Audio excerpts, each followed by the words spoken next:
The main boss was decapitated. And they were playing basketball in and with his head.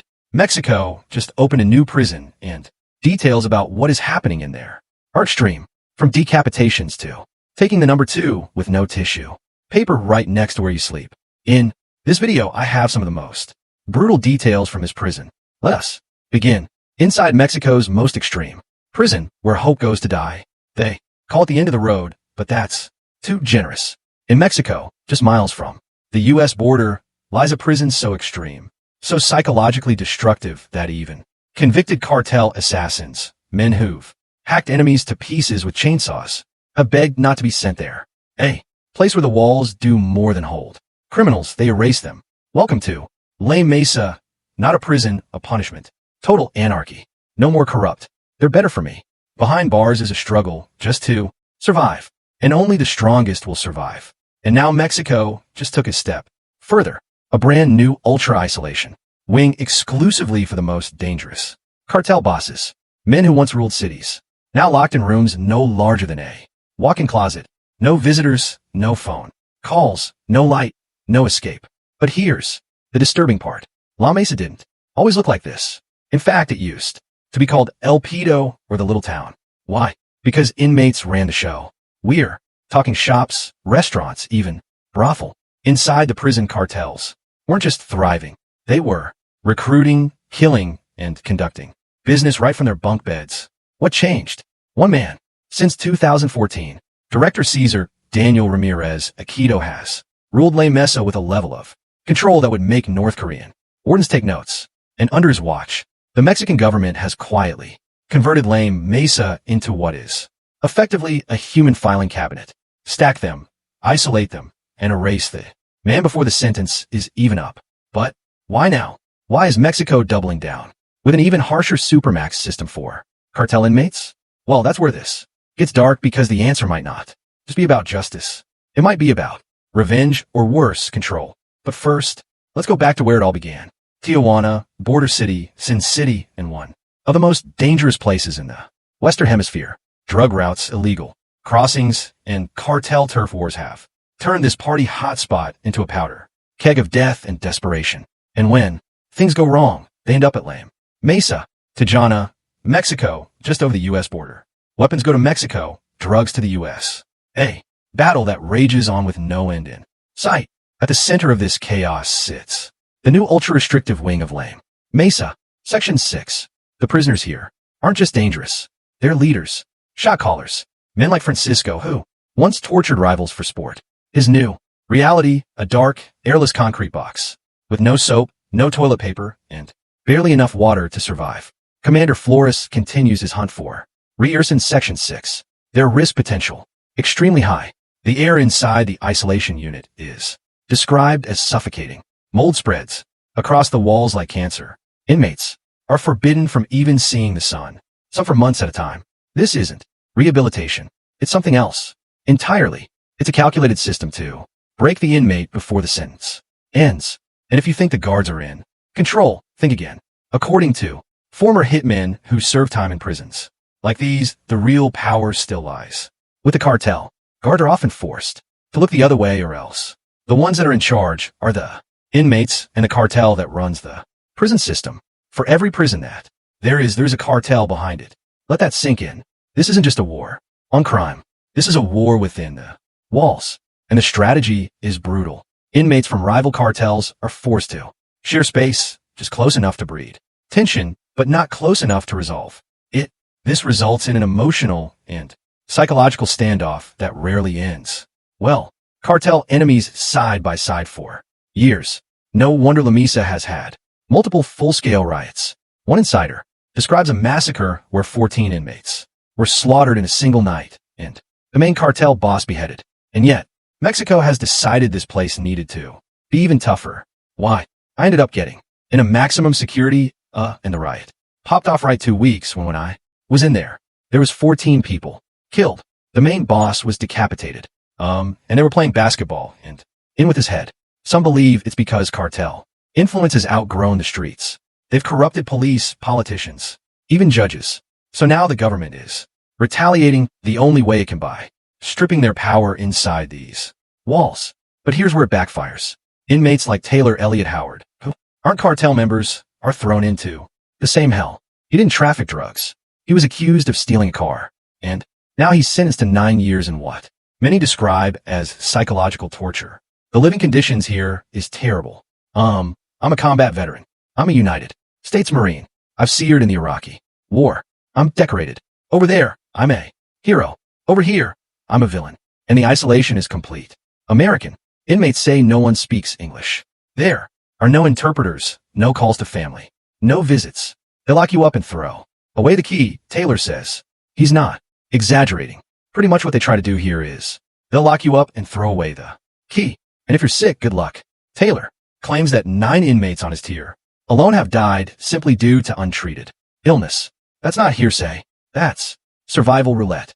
And this raises the question, is Mexico reforming its justice system, or is it hiding its failures behind thicker concrete? Later, in this video, we'll explore the shocking transformation of lame Mesa from a cartel-run village complete with clubs and restaurants to the lockdown fortress it is today. We'll show you footage from inside El Pedo and introduce you to inmates like Dolores Sanchez, who lived in both versions of the prison and can't decide which was worse. Because what's more terrifying, a prison where inmates rule with guns and drugs, or one where the state rules with silence? The year was 2002. And what happened that year at La Mesa wasn't just a prison reform. It was a declaration of war. The Mexican government razed the old facility, bulldozed the makeshift shops, shut down the inmate-run nightclubs, and declared that from now on the state, not the cartels, would be in charge. But power doesn't vanish. It mutates. And in this case, it adapted to survive inside LA's new blueprint. Tightened surveillance, reduced yard time, inmate movement, monitored down to the second. Commander Mario Antonio Mesa Flores, responsible for daily operations, knows this dance all too well. His day starts with searches for homemade weapons, drugs, even fans turned into heating coils. This involves patrolling the prison and raiding cells. We're mainly looking for weapons and substances like drugs and tobacco. But make no mistake, the violence didn't leave La Mesa. It simply moved deeper, underground. One inmate, Francisco, admits openly, I used to have an amazing life, money, family, women. But in here, you fight for water, you fight for air. He's not exaggerating. Inmates get access to showers and toilets for only a few hours each day. The rest of the time, it's just concrete and silence. I used to have an amazing life with my family, my kids, my wife, a girlfriend, and I had plenty of money. Things were good. I didn't know what it was like to go hungry, as I could always afford to buy everything. Here, in prison, you don't tend to get enough, and it's usually awful. Then there's Dolores Sanchez. She's been inside since 1999, over 2 decades. Back then, she could walk freely, own a small business, even hire staff. Today, she's a prison nurse, delivering meds in Block 7. But the freedom she once had, the kind granted by cartel control, is gone. We used to be able to just open ourselves and go wherever we wanted. Now there are no drugs, no alcohol, and no corruption anymore. Sounds like progress, right? Except that the price of control is being paid in mental decay, medical neglect, and institutionalized hopelessness. Inmates are rarely allowed outside. When they are, it's a highly choreographed affair. Guards open one cell at a time. Inmates are marched, never together, always staggered. Rival gang members are never allowed to cross paths. This isn't just order. It's engineered paranoia. The next group cannot be released until all of the inmates are in the stairway. This is how the guards keep the upper hand. This elaborate ballet of control might reduce riots, but it comes at a cost. According to the guards, 2 hours of sun a week is a privilege. Most inmates spend 23 to 24 hours per day in their cells every day for years. Even worse, the isolation is intentional. Lame Mesa's current structure ensures inmates interact with only a handful of other humans during their entire sentence. Think about that. You enter as a 22-year-old. You leave as a 35-year-old. And the only people you've spoken to are guards with batons and inmates who might slit your throat in the shower. The psychological damage is so severe, some inmates beg to be moved. Not released, just moved to another facility. Take Abraham Chavez Orozco, arrested at 22 for drug trafficking. He's now 3 years into a 5-year sentence. His crime, smuggling narcotics. His punishment, 3 years without privacy, basic hygiene, or medical care. I've had a foot infection in the past. Music, the food is bad and unhygienic. And it's freaking hot. His mother has pleaded with the authorities to transfer him somewhere else, somewhere safer, somewhere less psychologically ruinous.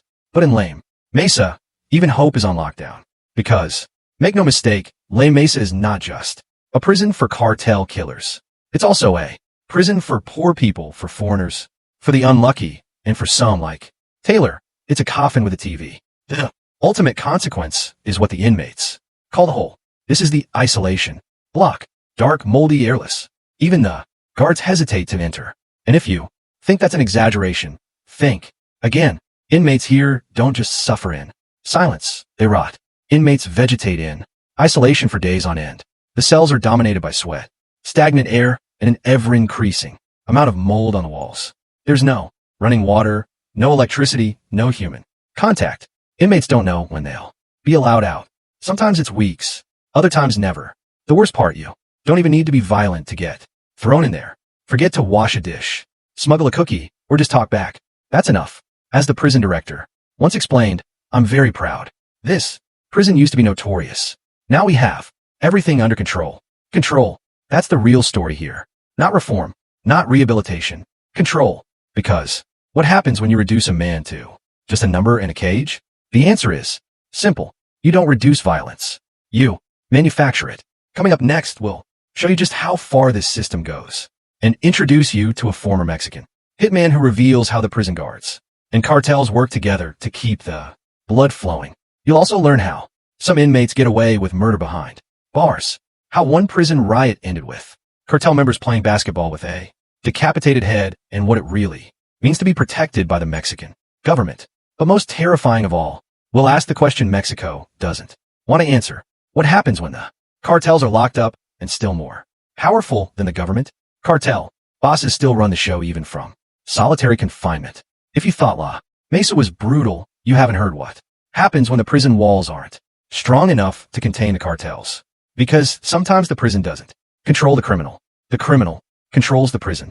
And if you're one of the guards standing in their way, well then you'd better hope your family doesn't answer unknown numbers. In this section, we're diving deeper into the unseen war happening inside Mexico's most extreme prison, not just between inmates and the state, but between cartels fighting for territory inside the very cells they're locked in. Let's rewind to a first-hand account from a former hitman.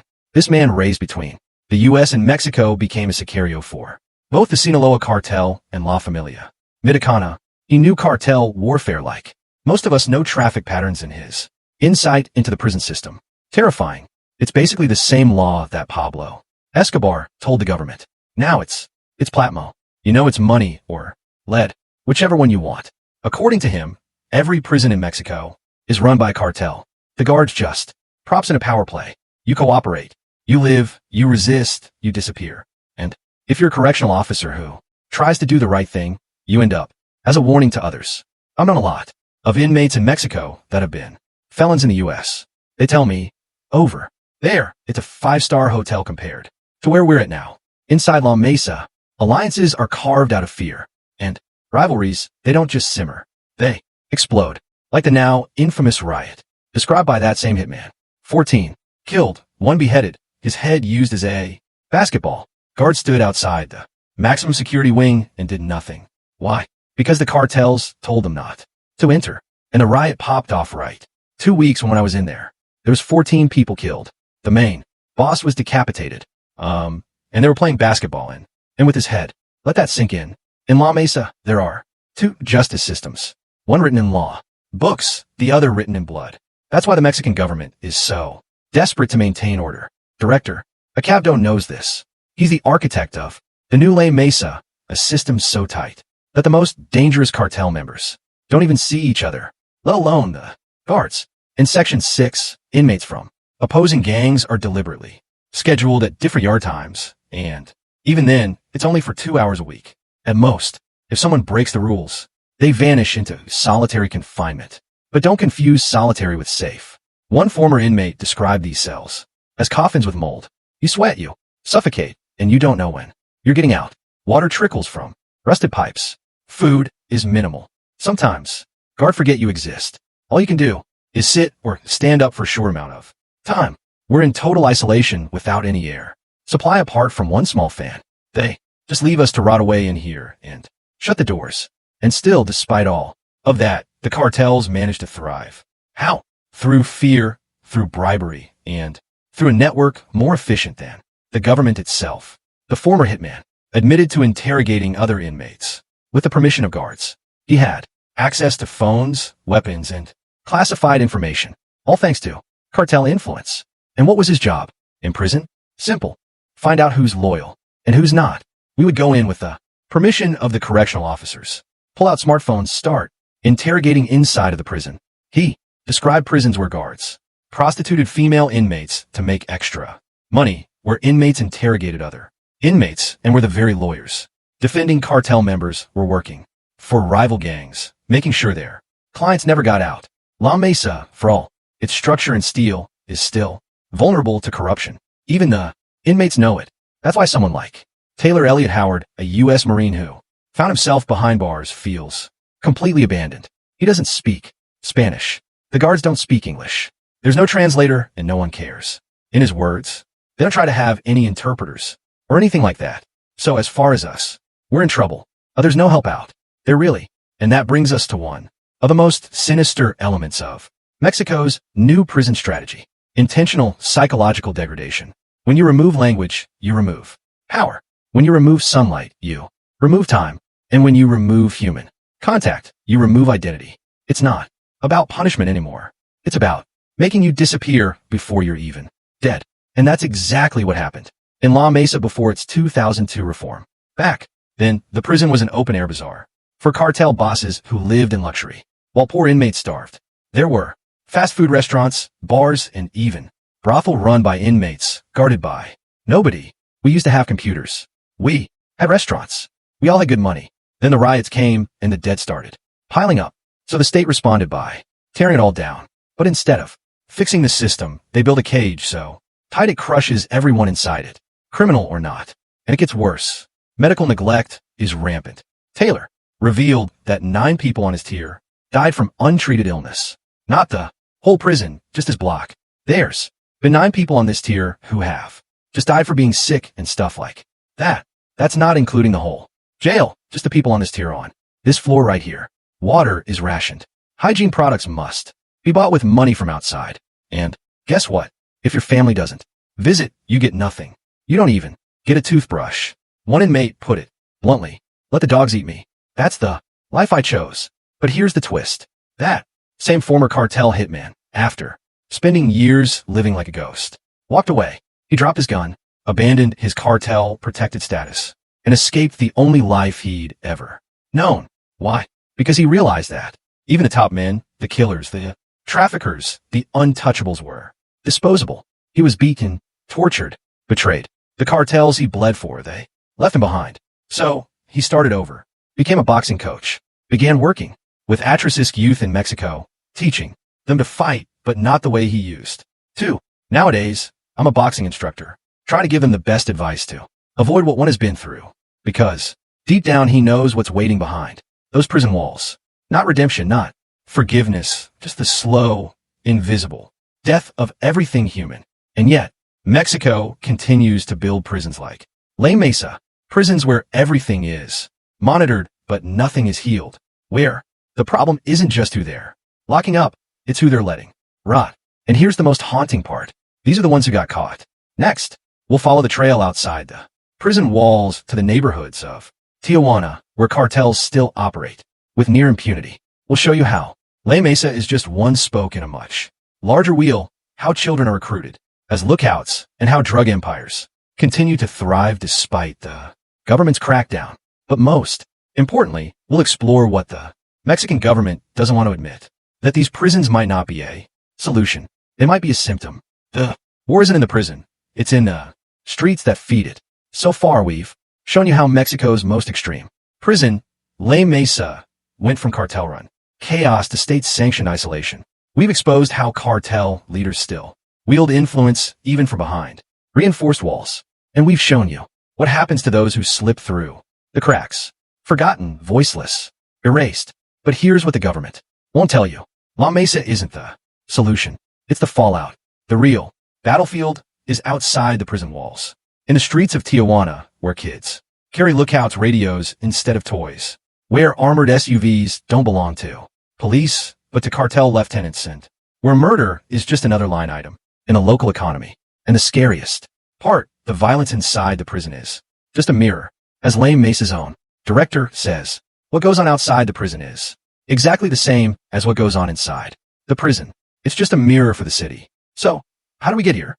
How did Tijuana, once a border town known for tequila and tourism, become a murder capital? And how did La Mesa become its graveyard?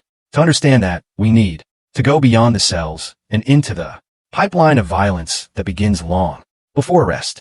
It starts in the neighborhoods. Children, some as young as 9, are recruited as scouts or runners. Their job, report police movement, carry messages, sometimes carry weapons. If they're caught, they disappear. If they're not, they're promoted. A 12-year-old can become a cartel enforcer faster than a high school student can become a nurse. Why? Because the system is built that way. You can say in a way it is, because obviously a lot of the people that I met in the cartels didn't even finish their primary school. Education isn't just underfunded, it's outgunned. And if you think this only happens in rural areas, think again. Tijuana is the most cross-border city in the world. And that means it's also one of the most contested pieces of drug smuggling real estate on the planet. Weapons flow in from the U.S. Drugs flow out and in between bodies, some of them cartel, some of them innocent. One former hitman described a horrific scene. 15 people abducted, men and women taken to a ranch and dismembered with axes and chainsaws. Not all were targets. Some were just in the wrong place. Why? To send a message. And they went at it with the axes and chainsaws, and they dismembered everywhere. And messages like that work. They terrify communities into submission. They convince parents to send their children away if they can't afford to. They silence police chiefs, corrupt politicians, and collapse civic institutions. And when these killers are finally caught, they're sent to La Mesa, not to be reformed, but to rot. Yet many of them continue to run operations from inside.